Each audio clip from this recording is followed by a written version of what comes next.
Breaking news. See why Buhari is begging so that Nigeria will not be put again in the religious intolerance list, country where they prevent people from being free to practice their religion or what they believe. Nigeria recently has been, the US are speaking about reinstating Nigeria into that list as a result of some of the things that have happened. I mean, recently, especially the Owo case, and even in the north, all that has been happening, you'll be surprised that the governor of Katsina State does not care what's happening to Nigerians. He can't be bothered. The governor of Katsina State can't be bothered. So there are a lot of things going on in those regards, and people are watching and are wondering, what's happening. This is why Buhari and Nigerian government is begging that the US should not put them back, should not put Nigeria back on the religious intolerance country list. Let's get all the details. Our former DSS boss, Dennis Amachi, has reacted and has revealed those behind the killings of Christians in Nigeria during an interview in TV 360. And this is what he said. Says the people who are committing this atrocity that wants to get Nigeria into this list are not from Buhari. He said he outlined the possible consequences that will follow if Nigeria is reinstated as a country of particular concern, that is CPC, country of particular concern by the United States.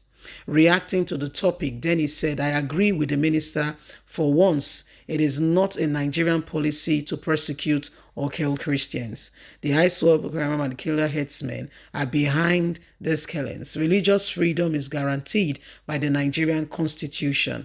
But I would like the government to show more concern by openly persecuting and putting out words and things to ensure that this does not happen.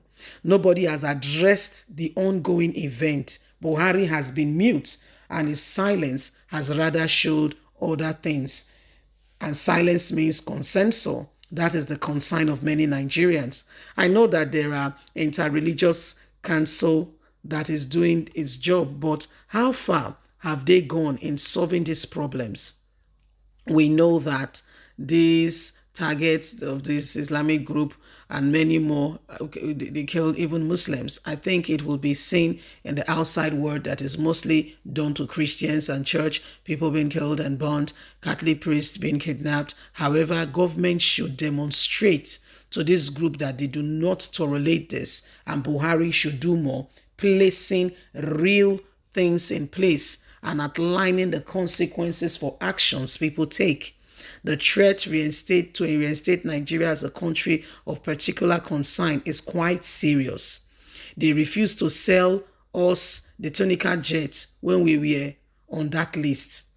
This is against the US policy to conduct business with countries that are against interests of the US. Religious freedom, freedom of speech are part of the US society. It becomes very serious as some of the things we enjoy as US partners may be withdrawn.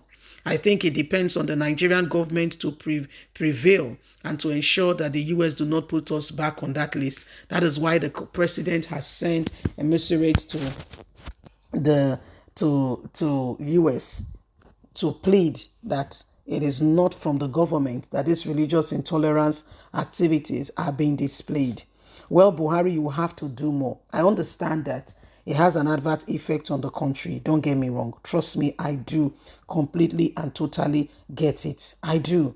And I'm not undermining the fact that these things are really happening. However, the president of the Federal Republic of Nigeria, Muhammadu Buhari, has not shown to anyone that he is concerned about the people. Sadly, that's the way I feel as a Nigerian.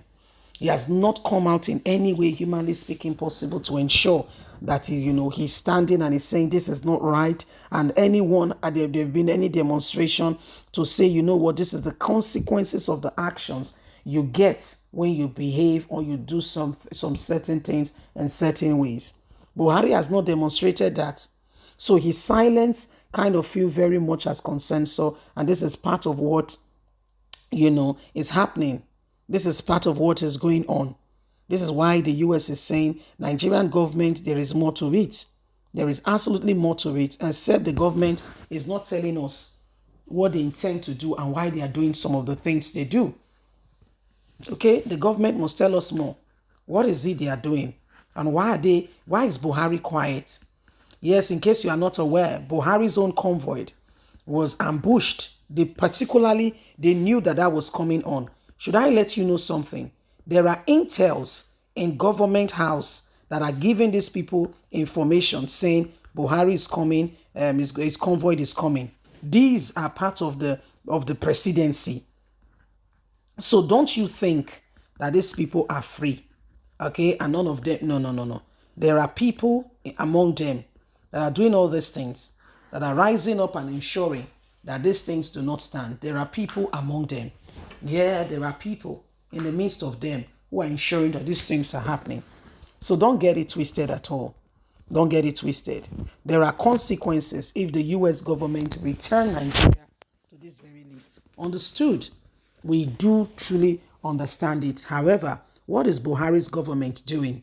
I know that Buhari has sent, people to the US to plead with them and to say that, he's not part of the people. The Nigerian constitution supports freedom of religion, blah, blah, blah, blah, blah. Trust me, I get it. But the English adage says, actions. Somebody say actions speaks louder than your voice.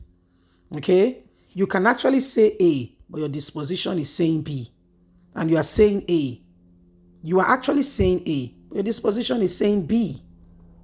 But you are saying A. So how do we reconcile all that?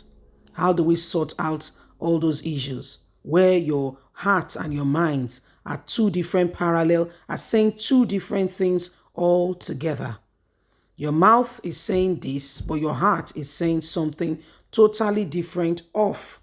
So Buhari has sent, some people to the US to say, to prove to them that, the country is not religiously intolerant to religion. And don't forget that Buhari cannot prove that because his administration is cumbersome or covered with all the abnormalities where 90% of the administration are from his religion. So how do you prove to somebody else? Then Christians in those places are being persecuted. How do you prove to those people that indeed, you are not working against the other religion? How do you prove that? How do you prove that? There are real issues ongoing on right now. And Nigerians, except something is done to alter the course of what is going on, we may continue to see some of these things become the order of the day. The time to advance and to make a difference is now.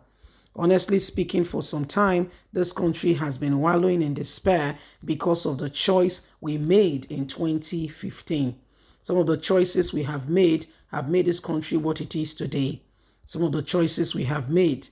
We thought that we had a man who had the interest of the people at heart. Sadly, did we know that individual, oh my, is the real cause of some of the devastation that will follow in later days. You see, that's why when we are making a choice, don't just make it in isolation. Maybe you should listen to the voice of critics, understand what other people are saying, and know that not everybody is against you. And be open-minded to, to adequately analyze and ensure that you are not being myopic in your judgment. And when you're making the decision, is with an open mind, irrespective of the critics coming and the words being said, you are able to, adequately able to look at it optimistically, without being biased. Leave us a comment. Bye for now.